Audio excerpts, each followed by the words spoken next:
여러 가지 바꾸실 텐데 여기는 좀 천천히 오셔도 될지. 아니 제가 사실은 후보 지명 받고 청문회 전에도 와서 인사를 드리고 싶었어요 바로. 근데 그게 또 결정되기 전에 오면은 그것도 더 혼난다 그래가지고 그때 제가 마음은 사실 그때 바로 와서 인사 올려야지 하고 있어요. 아까 들어오면서도 말씀드렸다시피 최장년에 그때가 최고위원 하실 때인가요? 예, 그때 최고위원 할 때 우리 원장님 기억을 해주시는데 약자의 눈이라는 이제 장애인 대표로 그때 이제 약자인 눈 대표로 같이 오셔가지고 그때 그 장애인 분들을 같이 모시고 와서 그분들이 이제 교통 이동 이동에 불편이 있어가지고 지하철이라든가 이런데 그걸 좀 원활하게 좀 해줬으면 좋겠다는 그런 바람이. 그때 사실 부탁을 드리러 온 것이 그 서울 지하철에서 늘 시위하는 분들 있잖아요. 그분들 문제를 좀 해결하는데 정부에 아무래도 교계에서 말씀을 해주시면 좋아서 총리한테 말씀 좀 잘해주시라고 해서 그때 해주셨어요. 그래서 나중에 총리 면담도 했는데 이제 그 총리는 가시고 제가 이제 이제는 아마 취임사에서도 그때 사회적 약자를 한 분도 남기지 않고 다 구한다는 그런 마음으로 공직자의 시작을 하신다고 말씀을 해주셔서 우리 굉장히 불교적인 가르침하고 너무 부합되고 우리 불교에서는 그 지장보살이라고 합니다. 지장보살. 지장보살은 미물들까지도 다 동생 구제되기 전에는 자기는 성불하지 않겠다라는 서원을 하신 지장보살인데 내가 총리님 그 말씀 듣고 이거 우리 불교계에서는 외람되지만 불교계로 봐서는 지장보살이구나. 제가 전에 먼저 말씀드렸던 것 같은데 제가 인도 4대 성지를 다 다녀본 적이 있거든요. 근데 그때 굉장히 특히나 처음 깨달으셨다는 보리수 있는데 가니까 너무 좋더라고요. 떠나고 싶지 않을 정도로. 근데 거기 이렇게 갔을 때 한국 관광객들 불자들을 우연히 뵀는데 저한테 불자시냐고 그래서 제가 불교는 잘 모르지만 사람마다 불심은 있는 것 같다고. 지장보살은 아예 본인이 다 구제하기 전에는 하지는 않으셨어요. 중생이 다 구제되기 전에는 자기는 부처가 되지 않겠다라고 서원을 하실 정도로 그러니까 지장신앙이 지금도 많이 이제 그야말로 이제 자비죠.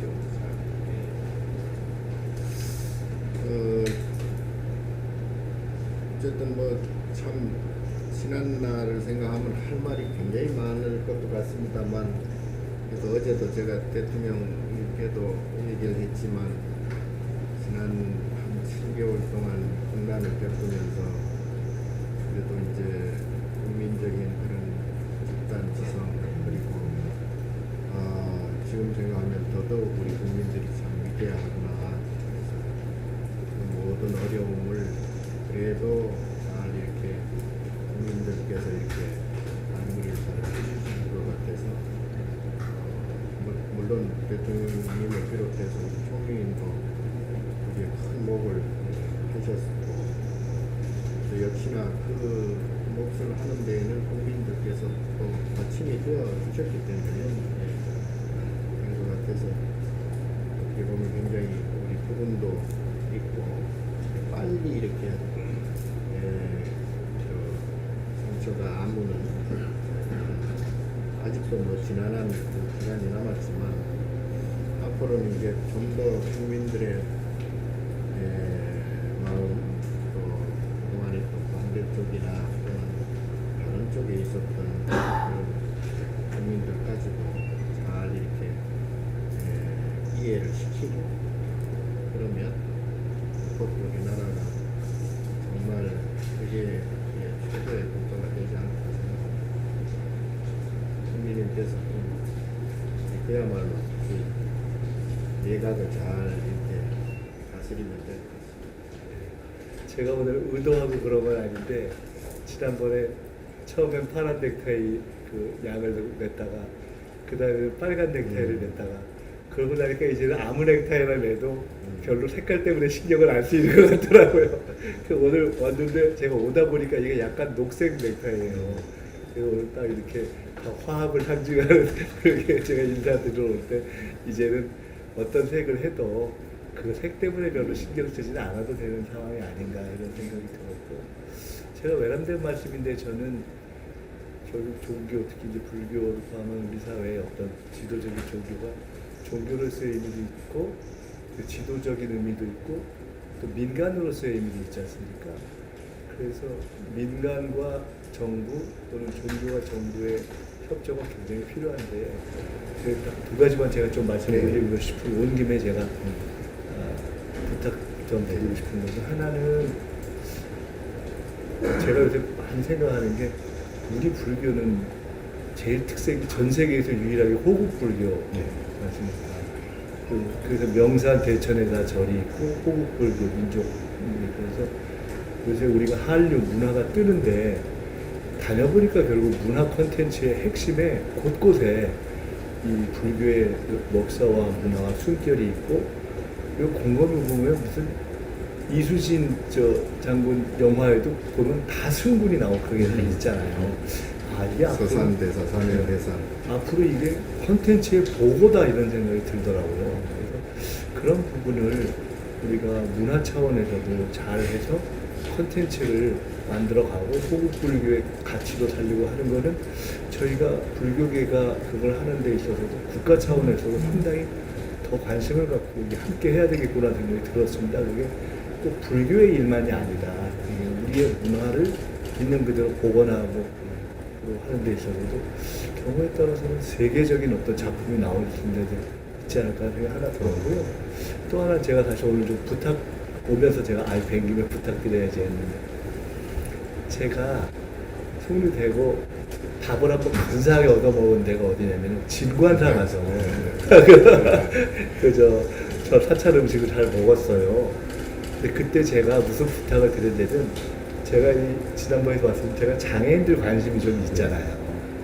특히나 이제 발달 장애인들하고 얘기를 하다 보면은 그 가족들이 정말 힘듭니다. 정말 그 1년에 한 번은 발달장애인 부모나 가족들을 쉬게 해줬으면 좋겠다는 생각이 있어서 제가 저 혼자 먹고 너무 기분이 좋아서 진관사 유진스님한테 부탁드리기를 다음에 서울에서 발달장애인들 한 100명만 모아오면 맛있는 밥법을 해주시고 템플스테이가 있잖아요. 그 부모님들 하루만 좀 쉬게 해주십사. 그러면 해주시면 제가 구청에 잘 부탁하고 중앙정부나 지방정부에서도 좀 비용을 함께 내서 그런 좀 발달적인 가족 휴가를 한번 우리 사회가 드려야 되는 거 아니냐 하니까 지구관사에서 오케이 해주셨어요.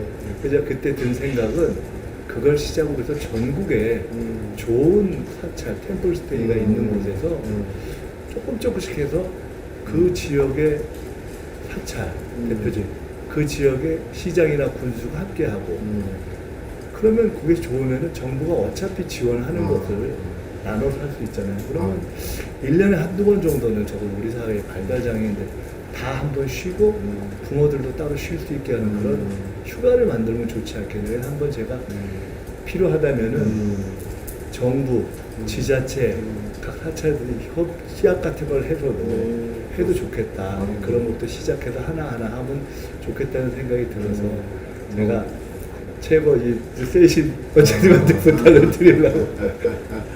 좋습니다. 예, 지금 그거는 뭐 저희는 항상 준비가 돼 있고 지금은 이제 꼭 발달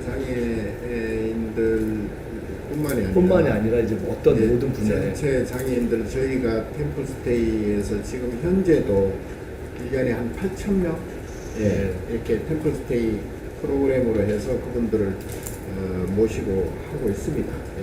그래서 그거는 조금 더 이제 발전시켜서 지금 장애인뿐만 아니라 마음에 상처받은 분들이 많지 않습니까? 각종 사고나 이런 뭐 그런 분들 이렇게 해서 그걸 체계적으로 하고 그럼 그렇게 불교계가 그렇게 선도를 해주시면은 또 다른 종교에서도 도심에서도 하고 뭐 이렇게 할 수 있게 하면 참 좋을 것 같아서 제가 되면은 꼭 좀 예. 청을 드려야 되겠다. 예, 그러겠습니다. 이제 대통령께도 제가 말씀 중에 저희가 종단에서 이제 제가 선명상이라고 그래가지고 메디테이션 제가 먼저 그거에 예. 관심 가지고 제가 들었습니다. 예, 그래서 그거를 국민들에게 조금 이건 뭐 종교적인 뭐 기독교에서도 할 수 있고 어딘 뭐 네. 어디든지 할 수 있으니까요. 그래서 국민들에게 특히 젊은이들에게 그런 그런 마음의 어떤 평안과 안정을 취할 수 있는 그야말로 사고 전에 사전 예방을 할 수 있는 효과가 충분하거든요. 그러니까 그러한 마음을 잘 이렇게 다스리는 기술을 가르쳐 주면 이게 이제 사회적 비용이 덜 들어요. 네. 결과적으로. 그래서 그런 쪽으로 이제 국민들의 마음을 좀 평안하게 해주는, 그리고 누구나 그거를 원하면 그 상담도 받고 또 템플스테이나 이런 걸 이용해서 이렇게 할 수 있는 그 선명한 프로그램을 좀 널리 보급을 좀 했으면 좋겠다. 그래서 제가 이제 종교 전적 그 공동 대표의장이니까 종교 수장들한테도 그렇게 말씀을 드렸고. 대통령님이 저한테 좀 이렇게 징걸 책임지고 해봐라고 명하신 것 중에 하나가 자살을 다운시키자. 네. 자살률을 너무 우리가 지금 교통사고, 자살, 사고, 뭐 폭염 이런 게 많잖아요. 그러니까 하여간 그렇게 불의의 목숨을 잃는 거는 좀 줄여보자라는 거를 전체적으로 원인과 결과와 대책을 정리해보라고 하셨는데 그중에 이제 대표적인 게 바로 그런 자살인데 어제도 사실은 제가 그 이제 강구를 하려고 해서 제가 서류를 좀 봤는데 아주 단순하게 얘기하면 못 죽게 할 거냐 안 죽게 할 거냐 그러니까 이게 무슨 난간에서 떨어지는 거를 못 떨어지게 잘 지켜보고 있다가 막느냐가 아니라 그런 마음이 안 나게 하는 것이 중요하잖아요. 그래서 그런 마음을 없애는 것은 각 종교가 네. 이렇게 대표적인 종교들의 종교적 차원을 떠나서도 아까 말씀하신 뭐 사찰에서 템플스테이도 있고 또 도심에 있는 데에는 또 교회가 역할을 할 수도 있고 해서 그렇게 자기뿐만 아니라 마음에 이제 어려운 분들도 돕고 그렇게 하다 보면 그걸 시작해서 더 나은 여러 가지 이제 문화적인 역할도 할 수 있고 아까 뭐 호국불교의 문화적인 협력도 할 수 있고 해서 저는 이제 정부가 정부 돈만으로 모든 걸 할 수 있기가 어렵잖아요. 정부와 국민의 재정과 또 교계의 협력으로 풀어가려면 좋겠다. 저희는 이재명 정부는 그런 민간과 이렇게 정부와 행정이 같이 힘을 합치는 그런 협력 국정 운영 방식을 좀 지향을 해보려고 합니다.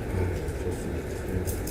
아까 이제 뭐 K문화, 전통문화 말씀하셨는데 오늘 이제 약간 이제 구분해서 이렇게 물론 이제 우리가 그 한국 불교 역사가 1700년 됐지만 그 속에서 이제 어떤 정신적인 그런 것들이 다 스며들어서 이제 물리적인 문화까지도 이렇게 연결이 됐잖아요.